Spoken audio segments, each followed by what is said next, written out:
The Federal Capital Territory Emergency Management Agency, FEMA, says the 10-day sensitization campaign has educated residents of FCT in identifying disaster and knowledge of reducing or mitigating the impact on the society.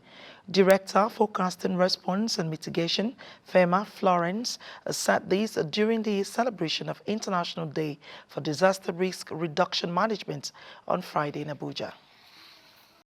These disaster management experts insist that sensitization on early warnings of disaster have been on by the agency covering the 6 area councils in FCT to mark the International Day of Disaster Risk Reduction Management in the territory.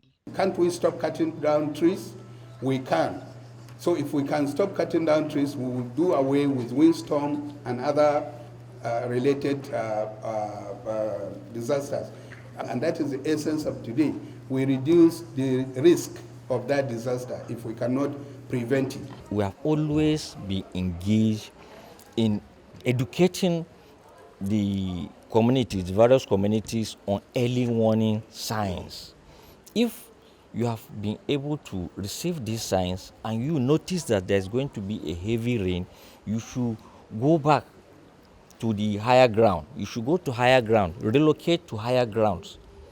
Participants express confidence in the activities of FCT Emergency Management Agency, FEMA, in their response to disasters. Had to work together with people at the grassroots, members of the different communities, traditional rulers, religious leaders, and women leaders.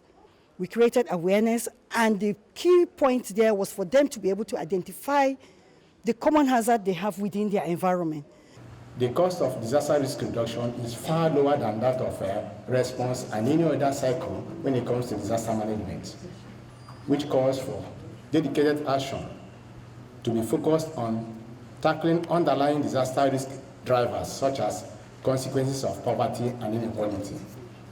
The theme for the 2023 International Day for Disaster Risk Reduction Management is Fighting Inequality for a Resilient Future for All.